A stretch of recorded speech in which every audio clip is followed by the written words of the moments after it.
ಆಶೀರ್ವಚನವನ್ನು ದಯಪಾಲಿಸಿದಂಥ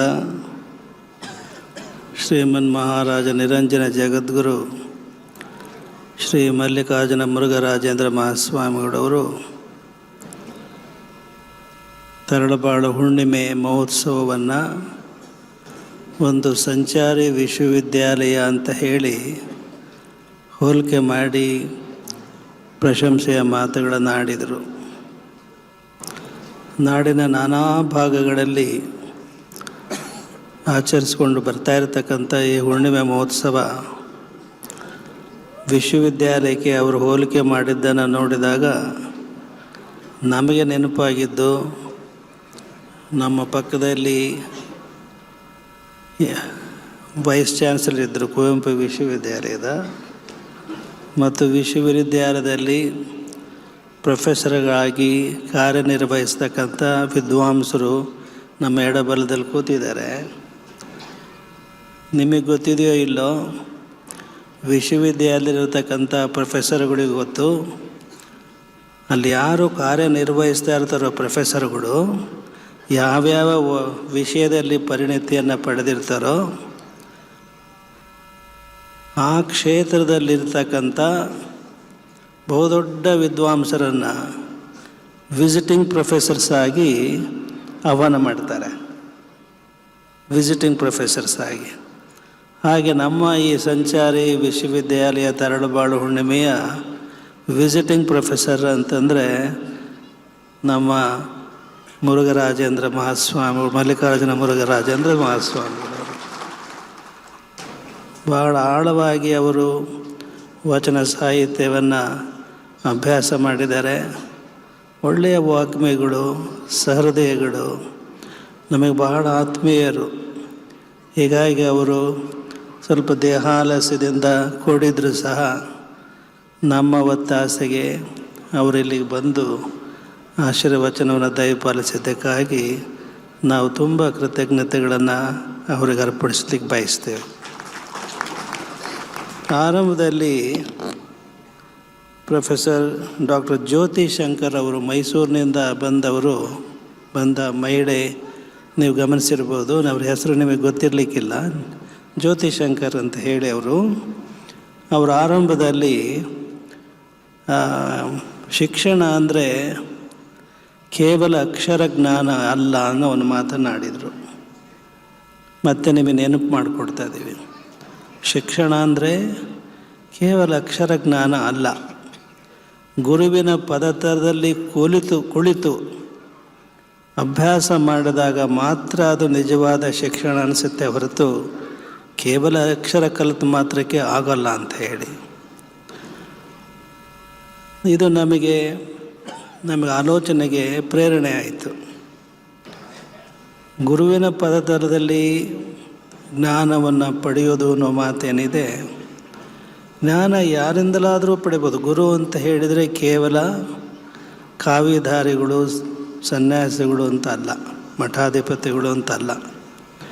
ನಿಮ್ಮ ಬದುಕಿನಲ್ಲಿ ಯಾವುದೋ ಒಂದು ಸಂದಿಗ್ಧ ಸ್ಥಿತಿಯಲ್ಲಿ ನೀವು ಬದುಕಿನ ಮುಂದಿನ ದಾರಿ ಯಾವುದು ಅಂತ ನಿರ್ಧಾರ ಮಾಡಲಿಕ್ಕೆ ಸಾಧ್ಯವಾಗದೇ ಇದ್ದಾಗ ಯಾರು ನಿಮಗೆ ಒಂದು ವಿವೇಕದ ಮಾತುಗಳನ್ನು ಹೇಳ್ತಾರೋ, ದಾರಿ ತೋರಿಸ್ತಾರೋ ಅವರೆಲ್ಲರೂ ಗುರುಗಳು ಅಂತ ನಾವು ಭಾವಿಸ್ತೇವೆ.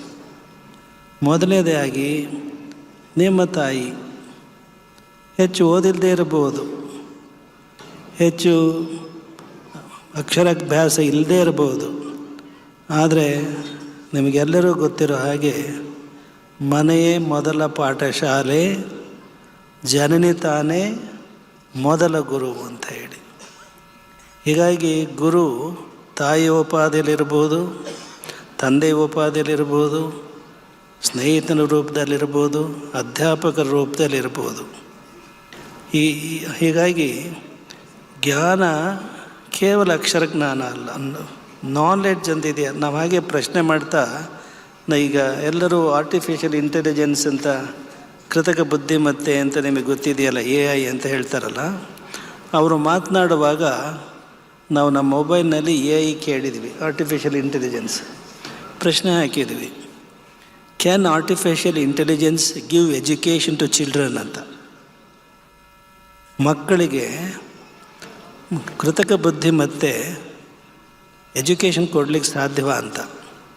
ನಮಗೆ ಆಶ್ಚರ್ಯ ಅಂದರೆ ಆರ್ಟಿಫಿಷಿಯಲ್ ಇಂಟೆಲಿಜೆನ್ಸ್ ಹೇಳಿದ್ದು ನಾನು ಮಾಹಿತಿ ಕೊಡಬಹುದೇ ಹೊರತು ನಾನು ಯಾರಿಗೂ ಗುರುವಾಗಿರ್ಲಿಕ್ಕೆ ಸಾಧ್ಯ ಇಲ್ಲ ಅನ್ನೋ ಉತ್ತರ AI ಬಂತು. ಗುರು ಆಗಲಿಕ್ಕೆ ಸಾಧ್ಯ ಇಲ್ಲ ಅಂತ. ಮಾಹಿತಿ ಕೊಡಬಹುದು, ಕ್ಷಣಾರ್ಧದಲ್ಲಿ ಪ್ರಶ್ನೆಗೆ ಉತ್ತರ ಕೊಡ್ಬೋದು, ಆದರೆ I cannot replace the role played by a guru ಅಂತ. ನಿಜವಾಗಿ ನಮಗೆ ಭಾಳ ಆಶ್ಚರ್ಯ ಅನಿಸ್ಬಿಡ್ತು. ಒಂದು ಘಟನೆ ನಮಗೆ ನೆನಪಾಯ್ತು ಆವಾಗ. ನೀವು ಸುಧಾಮೂರ್ತಿ ಅಂತ ಕೇಳಿದ್ದೀರಲ್ವಾ? ಯಾವುದಾದ್ರು ಕಂಪ್ನಿ, ಇನ್ಫೋಸಿಸ್ ಕಂಪ್ನಿ, ಅವರು ಯಾರು, ಅವರ ನಾರಾಯಣ ಮೂರ್ತಿ ಅವರ ಧರ್ಮಪತ್ನಿ ಸುಧಾಮೂರ್ತಿ ಒಳ್ಳೆಯ ಲೇಖಕಿ. ಅವರು ಒಮ್ಮೆ ನಮ್ಮ ಅನುಭವ ಮಂಟಪಕ್ಕೆ ಅವ್ರನ್ನ ಆಹ್ವಾನಿಸಿದ್ವಿ. ದಾವಣಗೆರೆಯಲ್ಲಿ ಇರ್ತಕ್ಕಂಥ ಅನುಭವ ಮಂಟಪ ಶಾಲೆಗೆ ಆಹ್ವಾನಿಸಿದ್ವಿ. ಅವರ ಬಾಲ್ಯ ಜೀವನದ ಒಂದು ಘಟನೆಯನ್ನು ಅವರು ನಿರೂಪಿಸಿದರು. ಅದೇನು ಅಂತ ಹೇಳಿದರೆ, ಅವರ ಅಜ್ಜಿಗೆ ಓದು ಬರಹ ಬರ್ತಿರಲಿಲ್ಲ, ಓದಲಿಕ್ಕೆ ಅಕ್ಷರ ಜ್ಞಾನ ಇರಲಿಲ್ಲ. ಭಗವದ್ಗೀತೆಯನ್ನು ಓದಬೇಕು ಅನ್ನುವ ಹಂಬಲ ಅಜ್ಜಿಗಿತ್ತು. ಆಗ ಮೊಮ್ಮಗಳೇನಿದ್ಲು ಸುಧಾಮೂರ್ತಿ, ಸ್ಕೂಲಿಗೆ ಹೋಗ್ತಾ ಇದ್ಲಲ್ಲ, ಆಕೆಗೆ ಒಂದು ದಿನ ಹೇಳಿದ್ದು, ನೋಡವ್ವ, ನನಗೇನಾದರೂ ಮಾಡಿ ನೀನು ಅಕ್ಷರ ಜ್ಞಾನ ಕಲಿಸು, ನನಗೆ ಅಕ್ಷರಾಭ್ಯಾಸ ಮಾಡಿಸು ಅಂತ ಹೇಳಿ. ಅಜ್ಜಿ ಆಸೆಯಂತೆ ಪ್ರತಿನಿತ್ಯ ಬಾಲಕಿ ಸುಧಾಮೂರ್ತಿ ಅಜ್ಜಿಗೆ ಅಕ್ಷರಾಭ್ಯಾಸ ಮಾಡಿಸುತ್ತಾ ಹೋದ್ಲು. ಸಂಪೂರ್ಣ ಅಕ್ಷರ ಜ್ಞಾನ ಆದಮೇಲೆ ಭಗವದ್ಗೀತೆಯನ್ನು ಓದ್ತಕ್ಕಂಥ ಒಂದು ಪರಿಜ್ಞಾನ, ಒಂದು ಜ್ಞಾನ ಲಭಿಸ್ತು. ಅಲ್ಲಿಗೆ ಸುಮ್ಮನಾಗಲಿಲ್ಲ ಅಜ್ಜಿ. ಆ ಓದಲಿಕ್ಕೆ ಶುರುವಾದ ತಕ್ಷಣವೇ, ಆ ಸಾಮರ್ಥ್ಯ ಬಂದ ತಕ್ಷಣವೇ ಒಂದು ದಿನ ಶಾಲೆಯಿಂದ ಬಂದಂಥ ಮೊಮ್ಮಗಳು ಸುಧಾಮೂರ್ತಿಗೆ ಒಂದು ಹರಿವಾಣದಲ್ಲಿ ಕಾಯಿ, ಹಣ್ಣು, ದಕ್ಷಿಣೆ ಇಟ್ಟು ನಮಸ್ಕಾರ ಮಾಡ್ತಾಳೆ. ಈ ಘಟನೆ ಕೇಳಿದ್ದೀರ ನೀವು?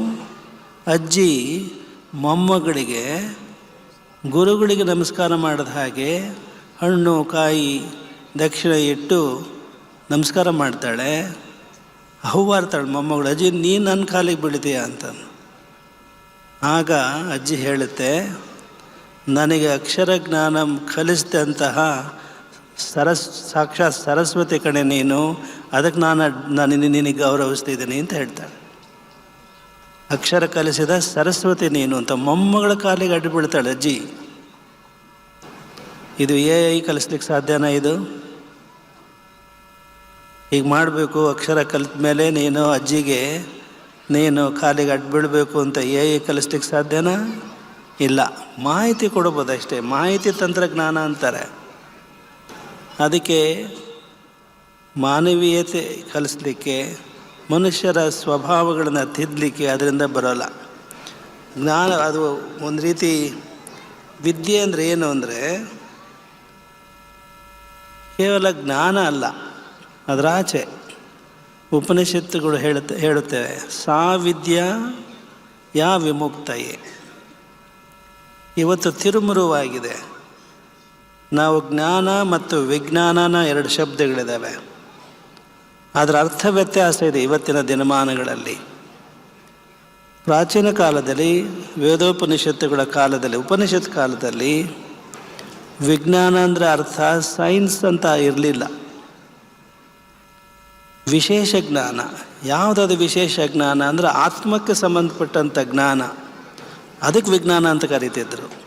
ಇದೇನು ಫಿಸಿಕ್ಸ್, ಕೆಮಿಸ್ಟ್ರಿ, ಮ್ಯಾಥಮೆಟಿಕ್ಸ್ ಇವೆಲ್ಲ ಏನಿವೆ ಅವು ಸಾಮಾನ್ಯ ಜ್ಞಾನಗಳು. ಈಗ ತಿರುಮುರುವಾಗಿದೆ. ವಿಜ್ಞಾನ ಅಂದರೆ ಸೈನ್ಸು, ಜ್ಞಾನ ಇದು ಆರ್ಟ್ಸು, ಇವೆಲ್ಲ ಅಂತ ಹೇಳಿ. ಆದರೆ ಪ್ರಾಚೀನ ಕಾಲದಲ್ಲಿ ನಮ್ಮ ಭಾರತೀಯ ಪರಂಪರೆಯಲ್ಲಿ ವಿಜ್ಞಾನ ಅಂದರೆ ವಿಶೇಷ ಜ್ಞಾನ, ಅದು ಆತ್ಮಕ್ಕೆ ಸಂಬಂಧಪಟ್ಟದ್ದು. ಸಾವಿದ್ಯಾ ಯಾ ವಿಮುಕ್ತಯೇ, ವಿದ್ಯೆಯ ಅಮೃತಮಶ್ನತೆ, ಅಮರತ್ವವನ್ನು ಪಡಿತೀಯ ನೀನು.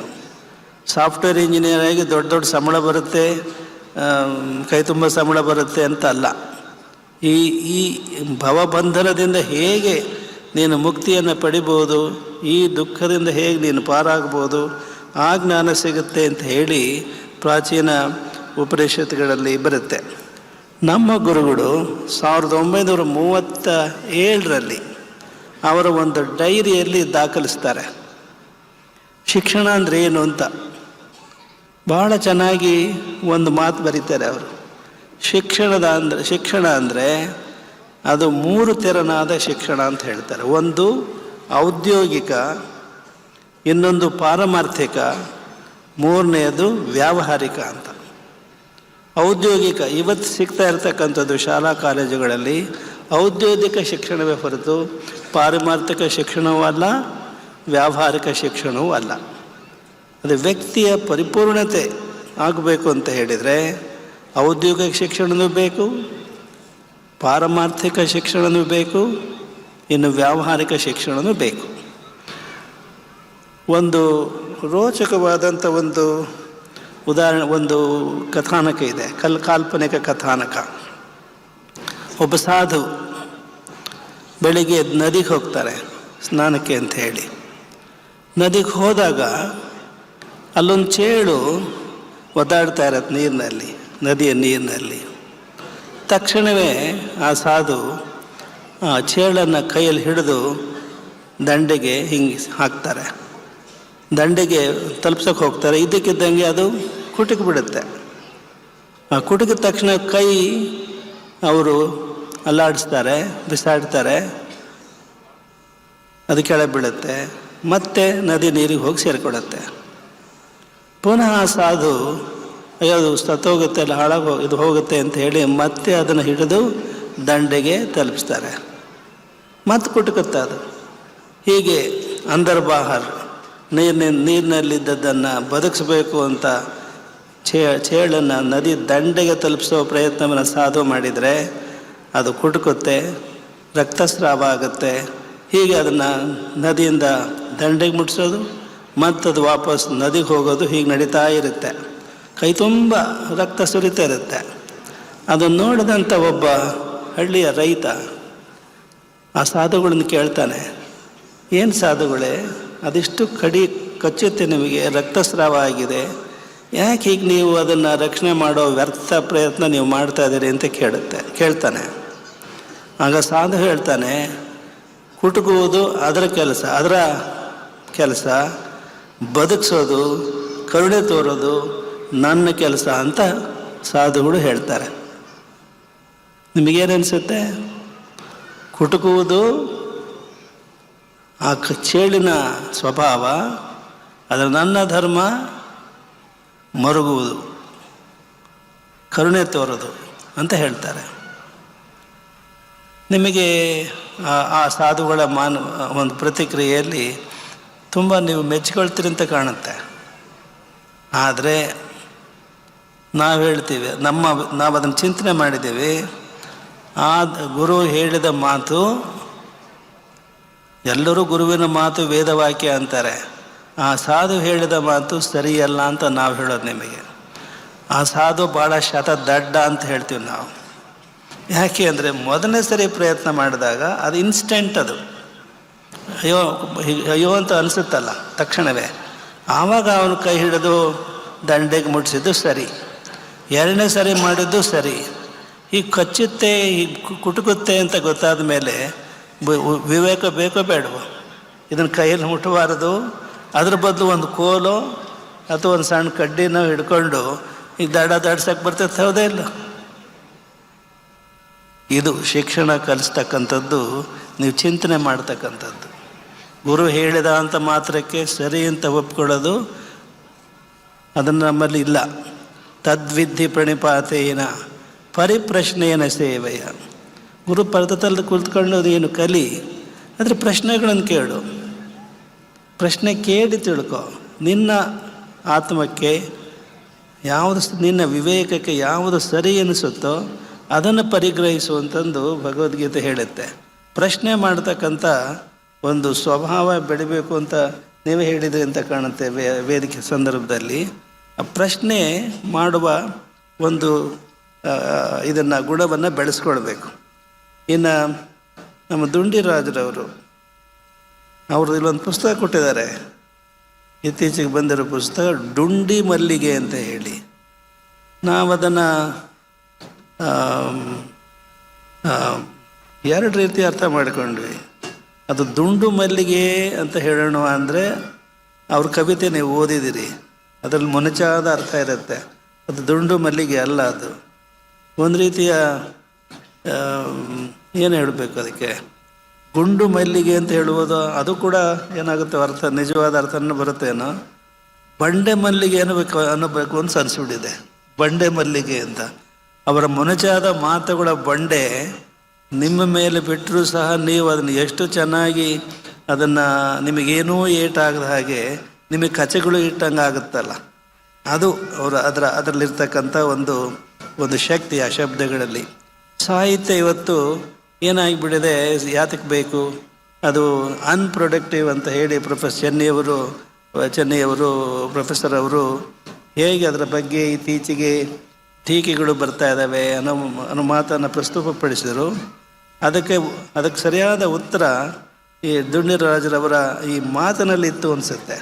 ಆ ಮಾತು ನಿಮಗೆ ಎಷ್ಟು ಅಪ್ಯಾಯಮಾನವಾಗಿತ್ತು ಅಂದರೆ, ಸಾಹಿತ್ಯ ಯಾಕೆ ಬೇಕು ಮನುಷ್ಯನಿಗೇನಕ್ಕೆ ಅವರ ಬರಹಗಳು ನಿಮ್ಮ ಮನಸ್ಸಿಗೆ ನಾಟಿ ನಿಮಗೆ ಕಚೆಗಳು ಇಟ್ಟಂತಾಗಿ ನೀವು ಖುಷಿಪಟ್ಟಿದ್ದೇ ಸಾಹಿತ್ಯದ ಮಹತ್ವ ಏನು ಅಂತ ಹೇಳಿ ನಿಮಗೆಲ್ಲ ಮನವರಿಕೆ ಆಗಿದೆ ಅಂತ ಅನಿಸುತ್ತೆ.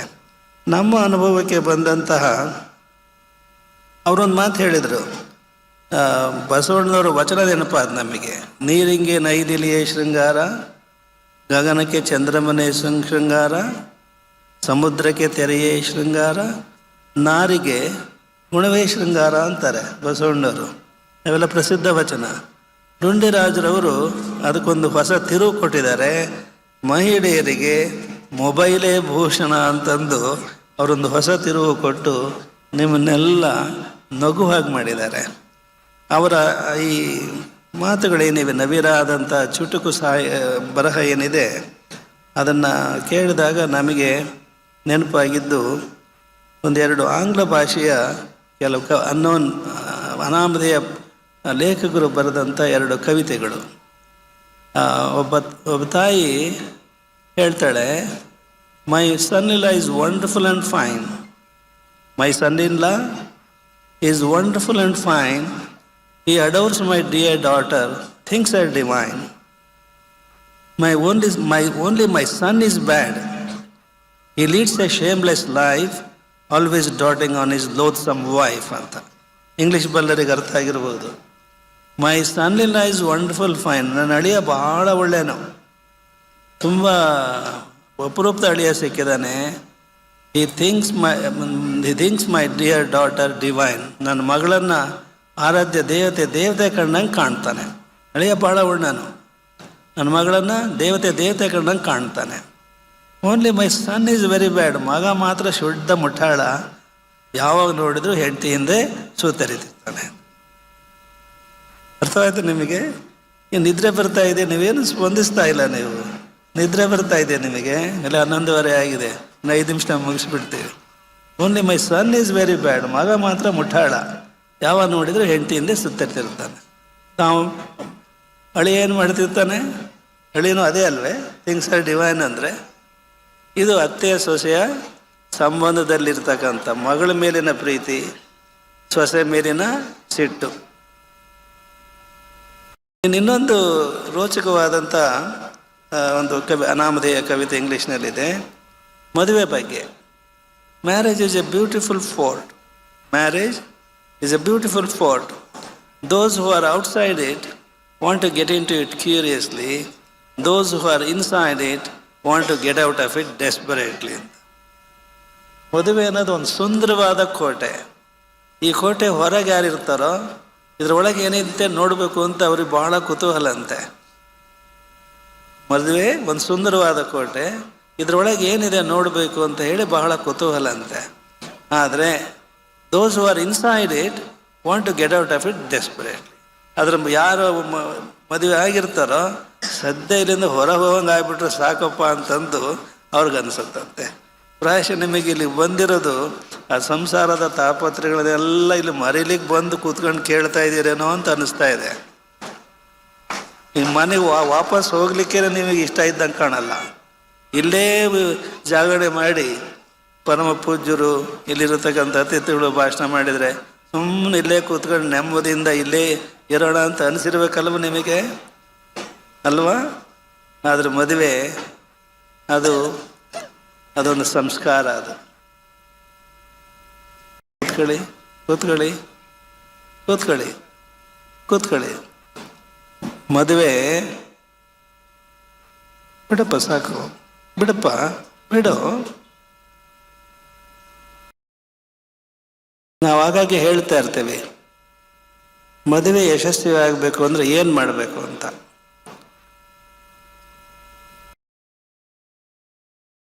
ಎ ಡೆಫ್ ಹಸ್ಬೆಂಡ್, ಒಂದು ಹಾಲೆಂಡ್ ದೇಶದಲ್ಲಿ ಒಂದು ಗಾದೆ ಮಾತಿದೆ, A deaf husband and a blind wife make A successful marriage ಅಂತ. ಮದುವೆ ಯಶಸ್ವಿ ಆಗಬೇಕು ಅಂದರೆ ಎ ಬ್ಲೈಂಡ್ ವೈಫ್, ಹೆಂಡತಿ ಕುರುಡಿ ಆಗಿರ್ಬೇಕಂತೆ, ಗಂಡ ಕಿವುಡನಾಗಬೇಕಂತೆ. ಹಾಗಿದ್ರೆ ಅವ್ರ ಸಂಸಾರ ಭಾಳ ಚೆನ್ನಾಗಿರುತ್ತೆ ಅಂತ. ಇದಕ್ಕೆ ಸಾಕ್ರೆಟೀಸೇ ಉದಾಹರಣೆ.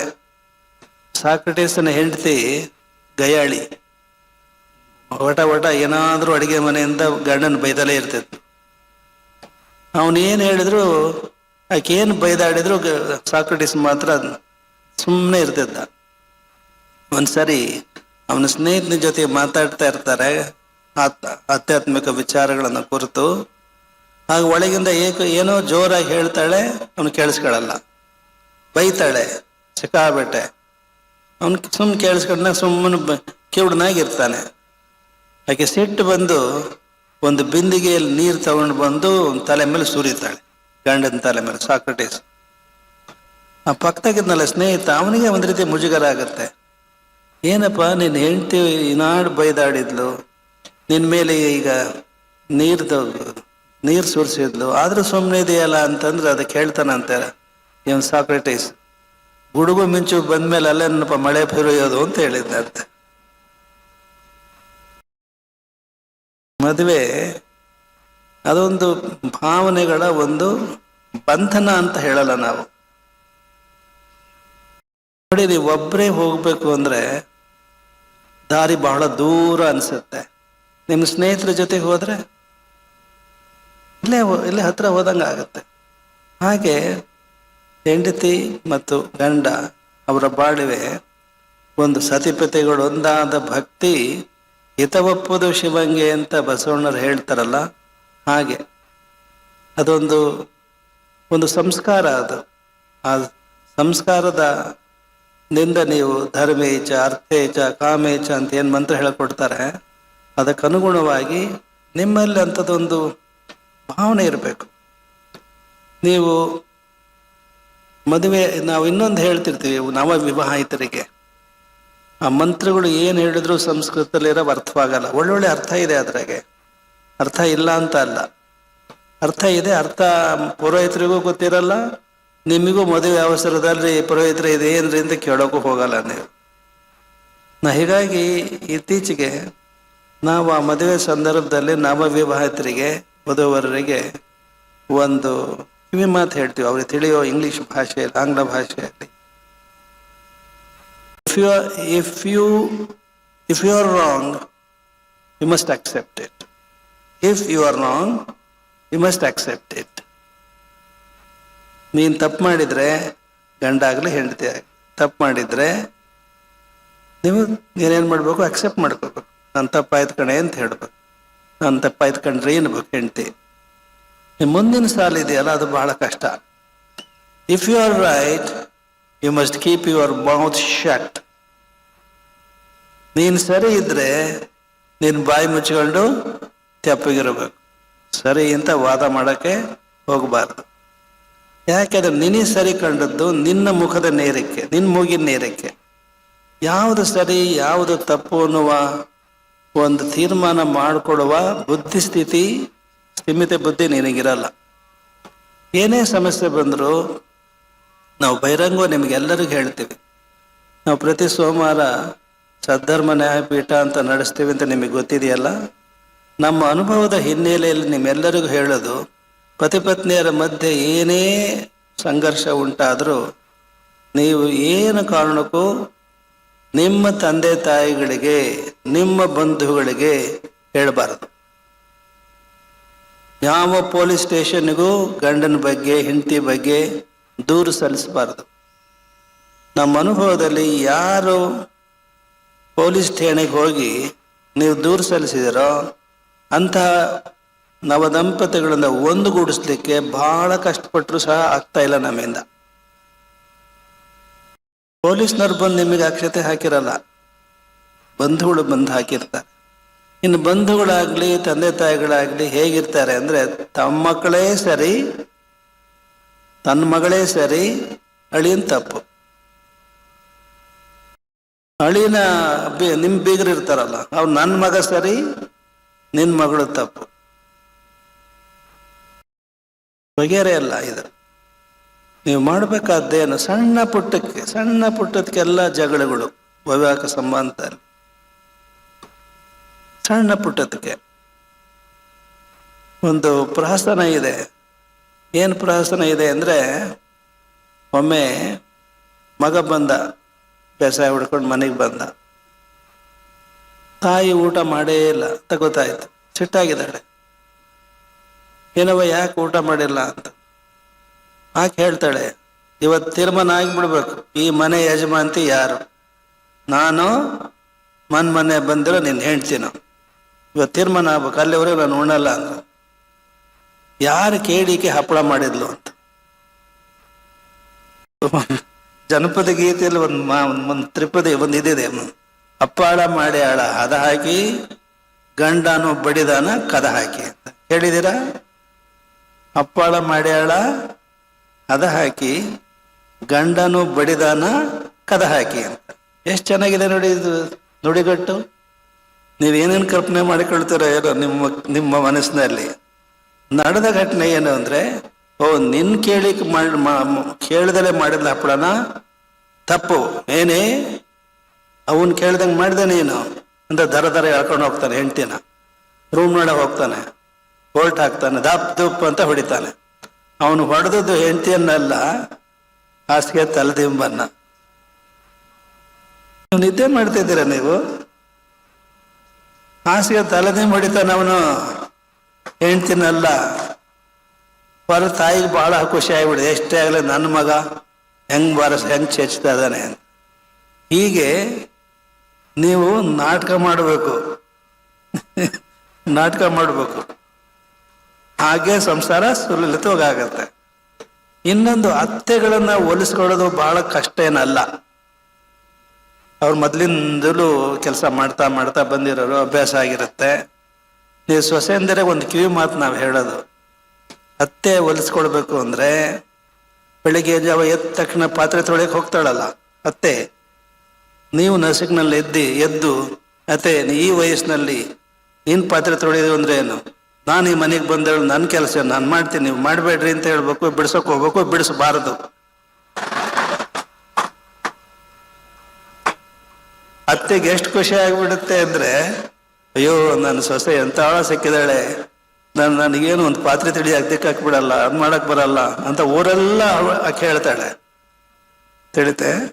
ಇದು ಈ ಥರ ನಾಟಕ ಮಾಡಬೇಕಾಗತ್ತೆ ನೀವು. ನಾಟಕ ಅಂತ ಅದು ಅಂದರೆ, ಅದು ಅವರವರ ಭಾವನೆಗಳನ್ನು ಅರ್ಥ ಮಾಡಿಕೊಂಡು ನೀವು ಮಾಡಬೇಕು. ಅದು ಸಂಸಾರದಲ್ಲಿ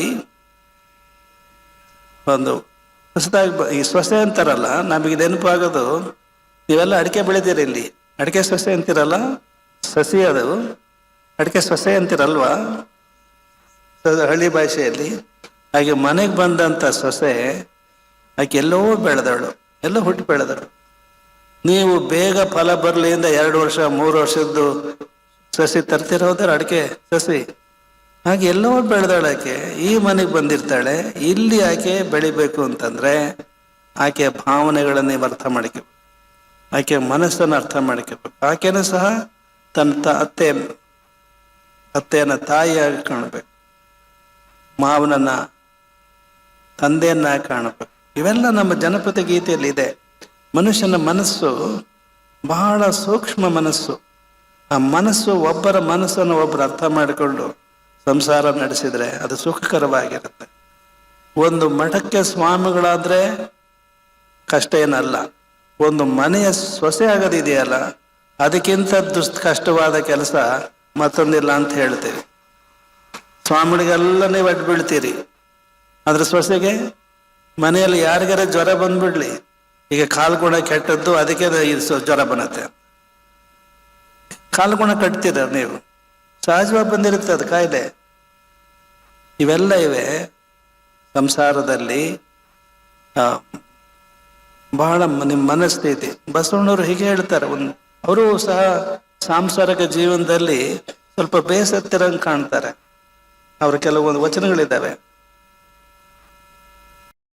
ಏನು ವಚನ ಅಂದ್ರೆ ಅದು ಬೆಳದಿಂಗಳಿಗೆ ಹೋಲಿಸ್ತಾರೆ ಅವರು.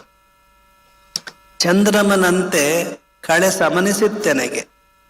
ಹೇಗೆ ದಿನ ರಾತ್ರಿ ಈ ಚಂದ್ರ ಅವನು ಕಳೆ ಬೆಳೀತಾ ಹೋಗುತ್ತಲ್ವಾ, ನಾಳೆ ಫೆಬ್ರವರಿ 1ಕ್ಕೆ ಪೂರ್ಣ ಚಂದ್ರ ಆಗ್ತಂತ. ಅದೇ ತರಳಬಾಳು ಹುಣ್ಣಿಮೆ.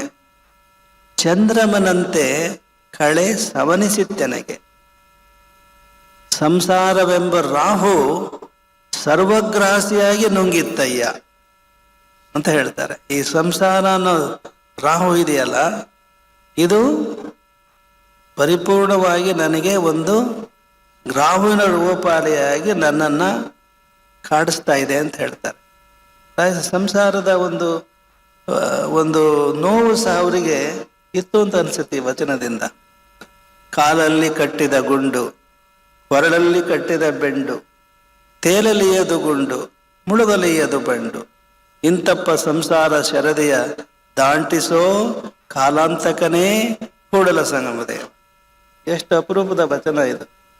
ಕಾಲಲ್ಲಿ ಕಟ್ಟಿದ ಗುಂಡು, ಕಾಲಿಗೆ ಒಂದು ಕಬ್ಬಿಣದ ಗುಂಡು ಕಟ್ಕೊಂಡು, ಕೊರಳಗೊಂದು ಫ್ಲೋಟ್ ಅಂತ ಏನು ಹೇಳ್ತಾರೆ ಇಂಗ್ಲೀಷ್ನಲ್ಲಿ, ತೇಲ್ತಕ್ಕಂಥದ್ದು, ಅದನ್ನು ಹಾಕೊಂಡು ನೀವು ಸಮುದ್ರಕ್ಕೆ ಬಿದ್ದರೆ ಇಳಿದ್ರೆ ಕಾಲಲ್ಲಿರ್ತಕ್ಕಂಥ ಗುಂಡು ಏನು ಮಾಡುತ್ತೆ?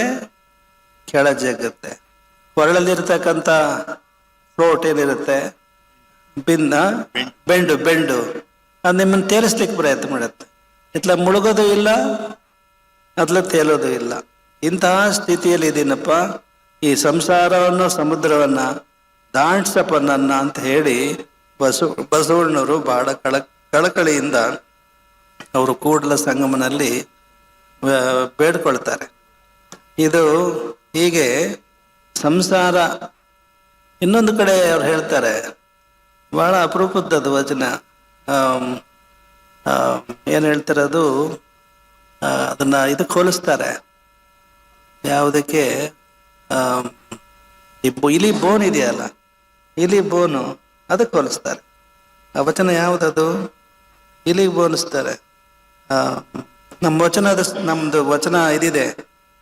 ಇದುವರೆಗೂ ಏನು ಪ್ರಸ್ತಾಪ ಮಾಡಿದ್ರಲ್ಲ, ನಿಮ್ಮೆಲ್ಲ ಮೊಬೈಲ್ ಇದೆಯಲ್ವ? ನೀವು ಮೊಬೈಲ್ ಇದ್ರೆ ತಗೊಳ್ಳಿ, ನಾವು ಹೇಳಿದ ಇದನ್ನ ಬರ್ಕೊಳ್ಳಿ. wachana.ತರಳಬಾಳು.in VACHENA.ತರಳಬಾಳು TARALABALU.in. ಈಗ ಅದಕ್ಕೆ ಹೋದ್ರೆ ನಮಗೆ ಬೇಕಾದ ಯಾವುದೇ ವಚನ ಬೇಕಾದರೂ ನಮಗೆ ಈ ತಕ್ಷಣ ನೆನಪು ಬರದೇ ಇರತಕ್ಕಂಥ ವಚನ ಕ್ಷಣಾರ್ಧದಲ್ಲಿ ನಮಗೆ ಸಿಗುತ್ತೆ. ಇಲ್ಲಿ ಅಲ್ಲಿ ಏನು ವಚನ ಸಂಪುಟ ಅಂತ ನಾವು ಮಾಡಿದ್ದೀವಿ. ಬಸವಣ್ಣ ಅಂತ ಒಂದು ಬರುತ್ತೆ, ಅದರಲ್ಲಿ ಇಲ್ಲಿ ಸಿಕ್ತು 10ನೇ ವಚನ.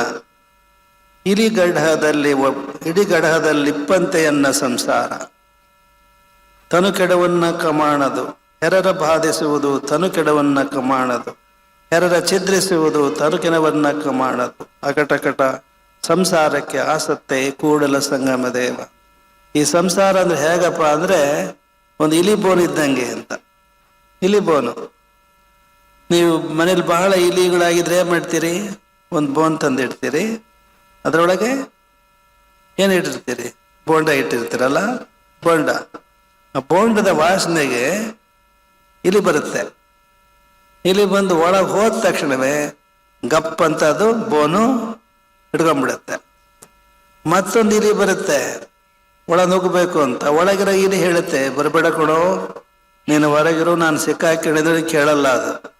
ಓ, ಇದು ತನಗೆ ತಿನ್ನಲಿಕ್ಕೆ ಗೊಂಡೆ ಬೇಕು, ನನಗೆ ಕೊಡಬಾರ್ದು ಅಂತ ಇವನು ಹೊಂಚಾಗ್ತದೆ ಅಂತ ಅದು ಒಳ ನುಗ್ಗುತ್ತೆ. ಹೀಗೆ ಇಲಿ ಬೋನ್ ಇದ್ದಂಗೆ ಈ ಸಂಸಾರ ಅಂತ ಬಹಳ ಸುಂದರವಾದ ಉದಾಹರಣೆ ಕೊಡ್ತಾರೆ. ನೀವು ಹೆದರಬೇಕಾಗಿಲ್ಲ, ಹಂಜಬೇಕಾಗಿಲ್ಲ.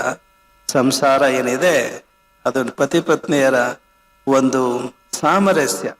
ಹೇಗೆ ನೀವೆಲ್ಲಿಂದ, ಯಾರು ನಿಮಗೆ ಆದರ್ಶ, ಯಾರು ಆದರ್ಶ, ಯಾಕೆ ಸಂಸಾರ ನಡೆಸಬೇಕು ಅಂತ ಒಂದೇ ಒಂದು ಉದಾಹರಣೆ ಕೊಟ್ಟು ನಮ್ಮ ಮಾತು ಮುಗಿಸ್ಬಿಡ್ತೇವೆ.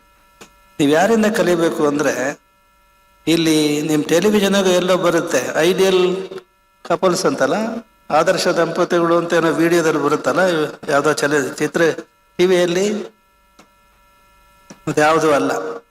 ನೀವು ಕಲಿಬೇಕಾದ ಯಾವುದರಿಂದ ಅಂದರೆ ನಿಮ್ಮೆರಡು ಕಣ್ಣುಗಳಿಂದ. ಕಣ್ಣು ಎರಡಾದರೂ ನೋಡುವ ದೃಷ್ಟಿ ಒಂದು, ಎಡಗಣ್ಣು ಎಡಕ್ಕೆ ಬಲಗಣ್ಣು ಬಲಕ್ಕೆ ಅಂತ ನೋಡಲ್ಲ. ಕಣ್ಣು ಎರಡಾದರೂ ನೋಡುವ ದೃಷ್ಟಿ ಹೇಗೋ, ಕೈಗಳು ಎರಡಾದರೂ ಮಾಡುವ ಕ್ರಿಯೆ ಹೇಗೆ ಒಂದು, ಕಾಲುಗಳು ಎರಡಾದರೂ ನಡಿಗೆ ಹೇಗೆ ಒಂದು, ಹಾಗೆ ಸತಿಪತಿಗಳು ಅವರ ನುಡಿ ನಡೆ ಆಲೋಚನೆ ಚಿಂತನೆ ಅದು ಏನೇ ಭಿನ್ನ ಆಗಿದ್ರು ಸಹ ಒಂದಾಗಬೇಕು. ಎಡಗಣ್ಣು ಎಡಕ್ಕೆ ತಿರುಗಿದ ಕೂಡಲೇ ಬಲಗಣ್ಣು ಪ್ರೊಟೆಸ್ಟ್ ಮಾಡಲ್ಲ, ಅದು ಎಡಕ್ಕೆ ತಿರುಗುತ್ತೆ. ಆಗ ಎರಡು ಕಣ್ಣುಗಳಿಂದ ನೀವು ಕಲಿಬೇಕು. ನಿಮ್ಮ ಸಾಂಸಾರಿಕ ಜೀವನ ಆಗ ಯಶಸ್ವಿ ಆಗುತ್ತೆ. ಈ ದಿನ ಬಂದಿರತಕ್ಕಂಥ ಎಲ್ಲ ಸಾಹಿತಿಗಳು ಬಹಳ ಆಳವಾದ ಅಧ್ಯಯನವನ್ನ ಅವರು ವಿಚಾರಧಾರನ ಮಂಡಿಸಿದ್ರು. ಅಪರೂಪದ ವಿಚಾರಗಳನ್ನು ಅವರು ಮಂಡಿಸಿದ್ದಾರೆ. ನೀವೆಲ್ಲ ಆಸ್ವಾದಿಸಿದ್ರಿ. ಇವತ್ತು ಬಂದಿರತಕ್ಕಂಥ ಪ್ರೊಫೆಸರ್ ಅವರು, ದುಂಡಿರಾಜರವರು ಪ್ರೊಫೆಸರ್ ಆಗಿದ್ರೂ ಗೊತ್ತಿಲ್ಲ, ಬ್ಯಾಂಕ್ನಲ್ಲಿ ಇದ್ರು. ಅಭಿರುಚಿ ನೋಡಿ ಸಾಹಿತ್ಯ ಹೇಗೆ ಬರುತ್ತೆ ಅಂತ. ಕುರಿತೋದಯಂ ಕಾವ್ಯ ಪ್ರಯೋಗ ಪರಿಣತ ಮತಿಗಳು ಈ ನಾಡವರ್ಗಳ ಅಂತ ಒಂದು ಮಾತಿದೆ. ಅವ್ರು ಯಾವುದು ವಿಶ್ವವಿದ್ಯಾಲಯದ ಪ್ರೊಫೆಸರ್ ಆಗಿರಲಿಲ್ಲ, ಆದ್ರೆ ಅವರು ರಚಿಸ್ತಕ್ಕಂಥ ಎಷ್ಟು ಚೆನ್ನಾಗಿವೆ. ಸೊ ನಮ್ಮ ಪ್ರೊಫೆಸರ್ ರಾಜೇಂದ್ರ ಚೆನ್ನಿಯವರು, ರಾಜಪ್ಪ ದಳವಾಯಿಯವರು, ಪ್ರಶಾಂತ್ ನಾಯಕರವರು, ಜ್ಯೋತಿ ಶಂಕರ್ ಅವರು ಎಲ್ಲರೂ ಸಹ ಸಾಹಿತ್ಯವನ್ನು ಬಹಳ ಆಳವಾಗಿ ಅಭ್ಯಾಸ ಮಾಡಿದವರು. ಅವರ ಮಾತುಗಳನ್ನು ಕೇಳಿದಿರಿ, ಆಸ್ವಾದಿಸಿದಿರಿ, ಇನ್ನು ಮುಂದೆ ಕೇಳರಿದಿರಿ. ಈಗ ವಿಳಂಬ ಆಗಿದೆ. ನಿಮ್ಮೆಲ್ಲರಿಗೂ ದೇವರು ಒಳ್ಳೇದು ಮಾಡಲಿ. ಶುಭರಾತ್ರಿ.